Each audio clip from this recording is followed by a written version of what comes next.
Welcome back. I'm going to be picking at this through the week into the weekend. I'm just going to try and pick at it here and there. So I just put the transmission harness through. That is this one. And this only has the main plug and the speed sensor plugs. So it does not have this.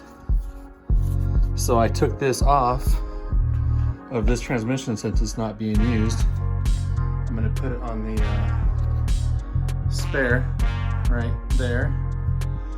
And one thing that sucks is a lot of people ask me, was I able to see my gear shifting in the Dakota Digital? And it did when I had this piece being used. But now that this is not being used and that harness is not being used, I will not have the shift indicator on the dash. So I'm only gonna have right there, which is fine with me. But it was just kind of nice having it up there. So just so you know, if you get a Terminator X or Terminator X, actually I should say Max, because that's the transmission part, it will not have a provision to read the shift indicator. It will not. You will have to get a like an aftermarket Dakota Digital unit that attaches down on the transmission to make it read with the dash. So if that's something that bothers you, you might want to know that. Like I said, I don't care. I got the shifter. It's fine. So I can tell you right now, it's getting really hard to keep getting stuff into that grommet. It's almost maxed out. I had to pull this relay off, and then the other side of it was really difficult to get in there. So I am going to wrap up the stuff underneath the car, which is going to be plugging in the transmission, and then I'm going to go ahead and get my my O2 wideband O2 plugged in there. I'm just going to leave the other side, the passenger side, plugged in, so there's no hole in the exhaust. And just make sure that the cable is not interfering with the exhaust anywhere. I'm going to pull the O2 that's out of here on the driver's side. I'm going to put this on the driver's side. I don't know if it matters which side you put it on. So I'm putting it on the driver's side just because it's really clear right here where everything else comes up, and that way I can kind of zip tie everything together. So I'm going to go underneath and get this in there. Show you what we did down here. We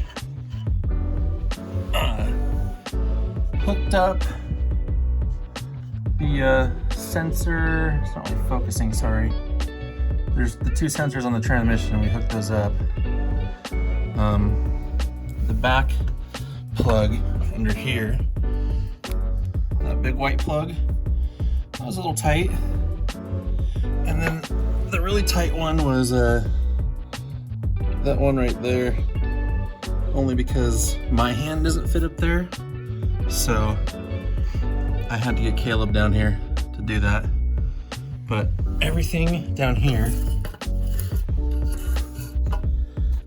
is pretty much buttoned up. I readjusted this shifter linkage because I didn't do that very well after the transmission swap. So that's all adjusted. And then everything's going up top, so I don't think I needed. Oh, this is the wideband O2. That's replaced this factory O2 sensor.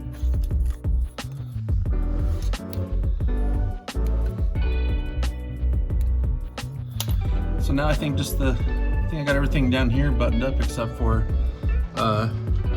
starter. Oh, the Terminator X doesn't come with the starter wire either, so I'm gonna have to run one of those and the alternator wire because they don't come with this kit. So those have to be ran separately. So that was one convenience about the stock one, is that it came with all that stuff. I also just ordered wheels for this, for the C10.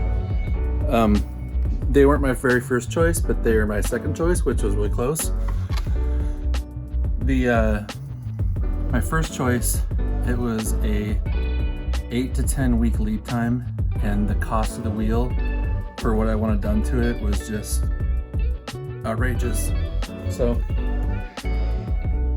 I compromised and went with my second choice, but I think they're still gonna be cool.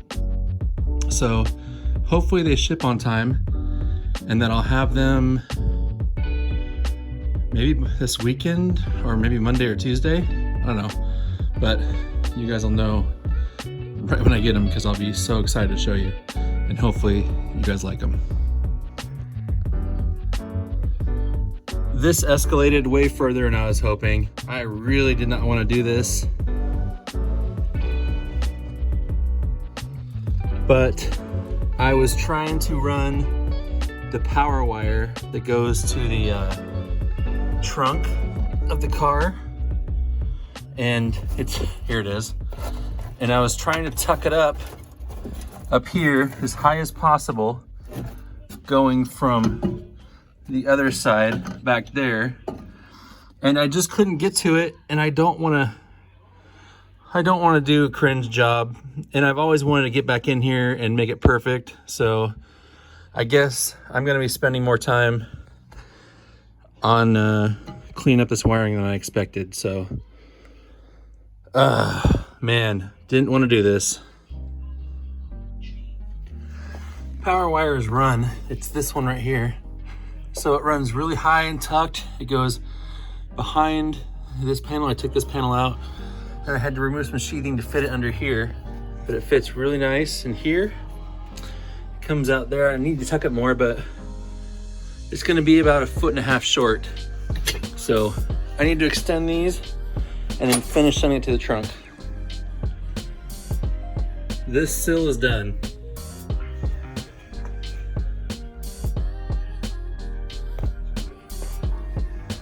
So all I gotta do is when I get my battery, just cut those to length and put a terminal on them. Steering wheel's out, so I can just have more access to the dash. But I'm actually thinking that I'm gonna change steering wheels. Like, I think I might put this in the C10, and I think I might get something a little more functional for this car. What I mean by that is that one has a very thin grip, and it's more of like a fancy look steering wheel, not really a grip, spin fast steering wheel. So I'm thinking about just getting something a little more appropriate for aggressive driving, something that actually has some meat to hang on to, not slippery. So I'm thinking I might do that, but yeah, we'll talk about that more later, I guess.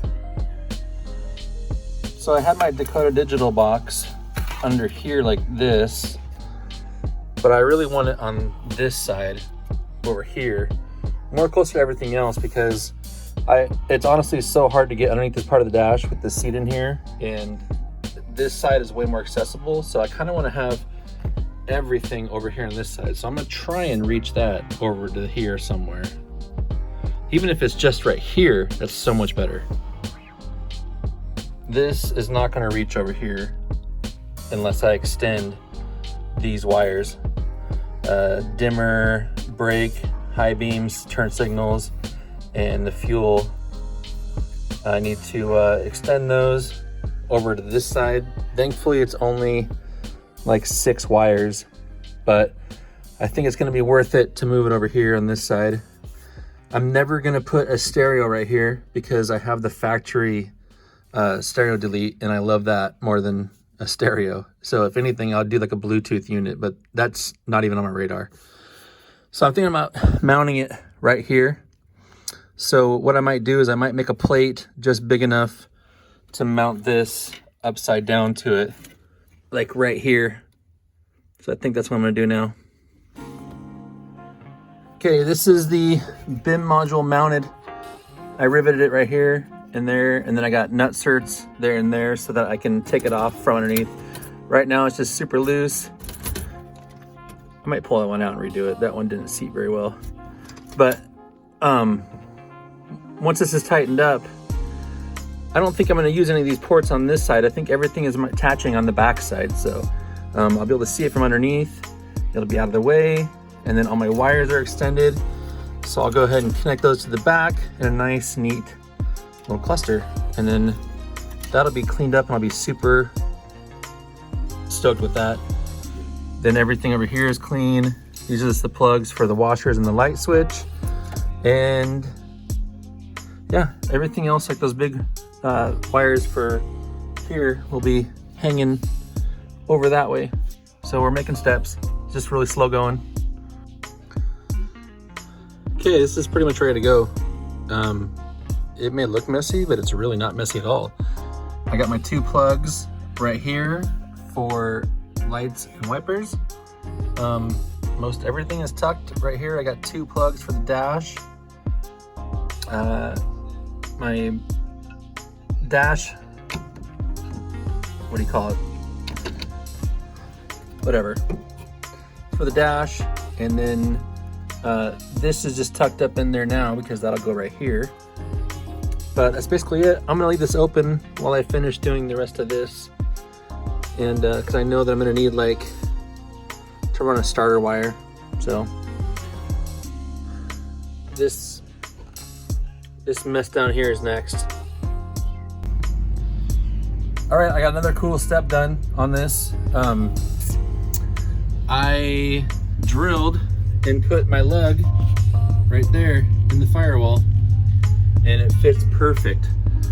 So the power wire, like I've said before, will go right to that. I had to pull the fender liner back a little bit to be able to get in there. But that was, I got a flashlight right here. You can see it right there. Sorry, right there. So the power lug will come up behind the fender and it'll power the distribution block that's underneath this. And so these were the wires I had going through the firewall before. This power one was powering this fuse block I had over here. It was powering this fuse block. And so this will stay. That'll power that little distribution block that I showed you underneath the dash. These are the fan power wires that used to go all the way to here. But I'm doing it differently this time because I never had high speed on this fan. So this is a Taurus fan, and it has high and low all on the same fan. Now the problem is that most computers and stuff are set up to turn on 1 and 2 fan, not 1 fan on 2 speeds. So the way to make that work is you get something like this.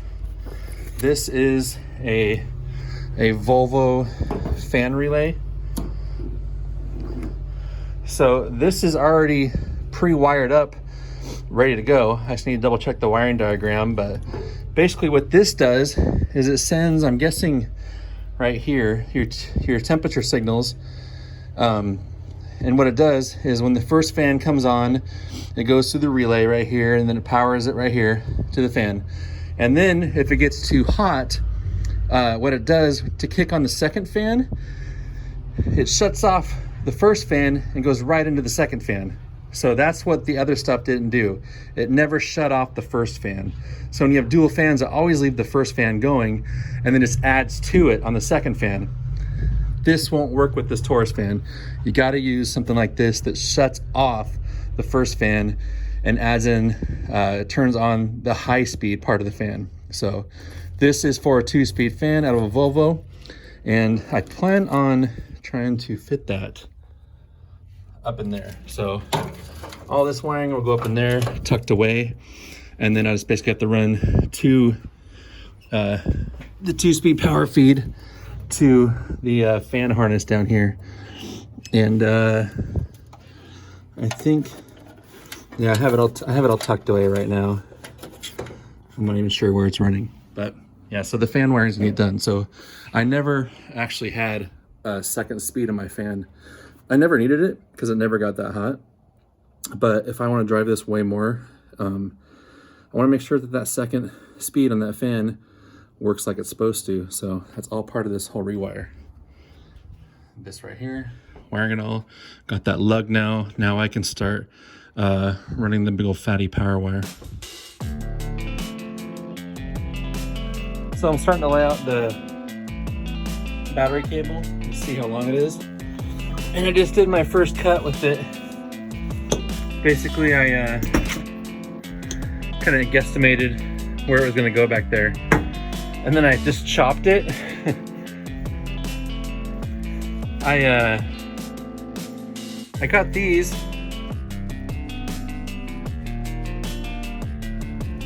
And these literally just cut through this cable like freaking butter. These are super rad. No problem cutting through that thick of freaking cable. That was awesome. So I got kind of two battery cables started. I got this one. This is going to be from the Firewall back. And then I got one up here. That's going to be from the Firewall forward. And then I just realized that I don't have any shrink wrap.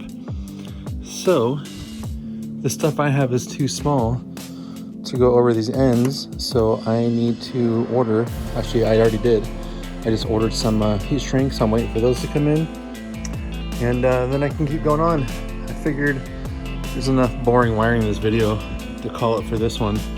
But I just wanted to tell you guys that, like, my biggest problem is that when I don't exactly know linearly what I need to do, like step by step, then I just procrastinate.